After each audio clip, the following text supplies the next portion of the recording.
Ano mas malaki? Ang mata ng ostrich o utak nito?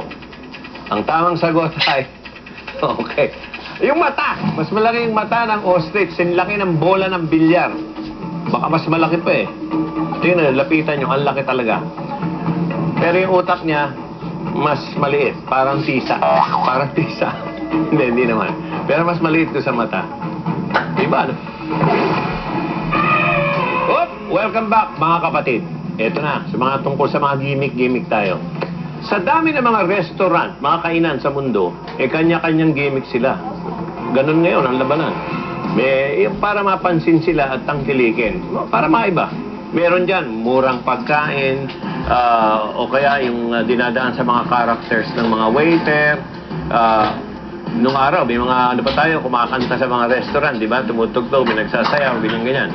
Meron kasi isang restaurant sa New York, sa Nueva York po, mga kaibigan, ang dinadayo dahil doble ang kanilang serbisyo.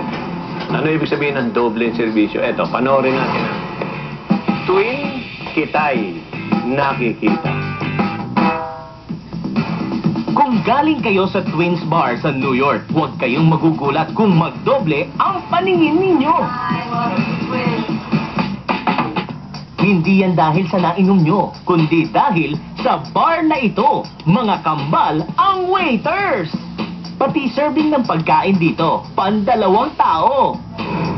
Siguro maraming pumupunta sa restaurant na to para mag-double date. Kaya naman, nagugulat ang mga bagong customer ng resto bar na ito dahil palaging dino-double check ng mga waiter kung nasatisfied ba sila sa order nila. Para maging empleyado sa restaurant na ito, kailangan may kakambal ka dahil ang kontrata dito, pandalawang tao. Sabay kayong papasok, sabay ang break nyo, at syempre, sabay din ang sweldo nyo. Sinimulan ang resto bar na Twins ng magkakambal na sina Debbie at Lisa Gans. Pati ang disenyo ng resto nila, doble! Doble ang upuan, doble ang doorknob, at doble din ang order! Nakakaliw nga ang kambal na waiter. Doble ang serbisyo, di ba? Doble eh. Pero doble hindi kaya ang presyo nito? O kaya pati yung tip, doble? Siguradong sigurado, malamang, doble ang tuwa ng mga customer dito sa resto bar ng mga kambal. O ano, dumoble ba yung paghanga nyo? Well, eto gawin na natin, o sabihin na natin, dodoble pa ng dodoble. Dahil ito pakikilala ko sa inyo, bukod sa doble na sila, doble-doble pa mga talents nito. At above all, doble-doble pa ang ganda nito mga batang mga kaibigan. Narito sila para magpakitang gilas sa... Hindi ko alam kung ano igigilas nila sa atin ngayon mga kaibigan. Narito mga guest na hayop na Pinoy natin. Narito si Bianca at Katrina Aguila. Pan-Asia and ADC Jiu-Jitsu martial artists, sports gymnastic ballerinas, CrossFit boxers. Doble sa galing, doble sa daring. Katrina and Bianca, the Aguila Super Twins.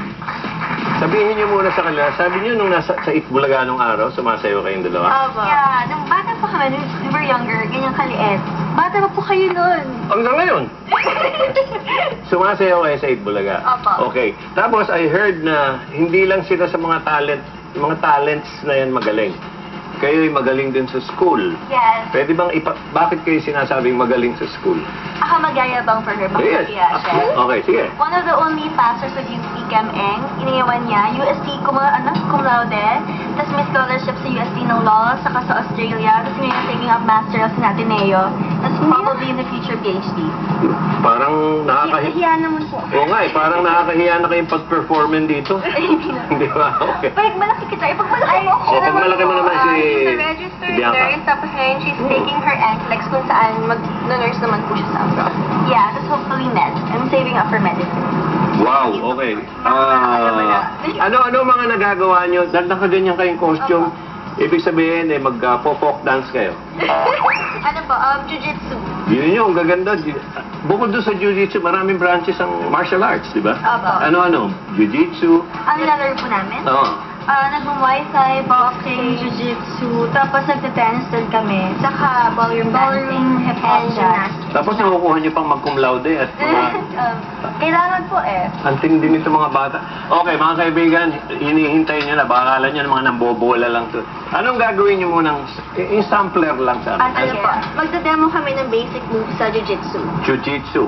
Okay. Magagano lang kayo. Opo. Okay. Pagkatapos nun, konting moves lang din sa gymnastics. Ladies and gentlemen, here's Bianca and Katrina.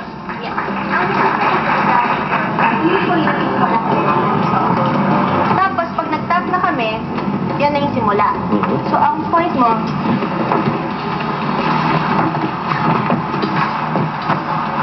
armbar mo ko. Ito yung basic move na armbar. Ang una mong gagawin, islagay mo yung tunggali mo. Guard. Mhm. Yung guard.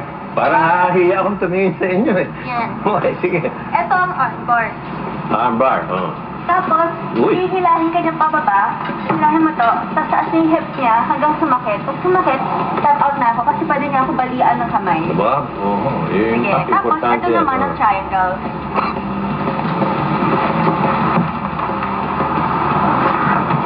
Oo, ayun. Nag-tap na. Ngayon, kunwari may kalabang kayo, tapos nakatalikod ka.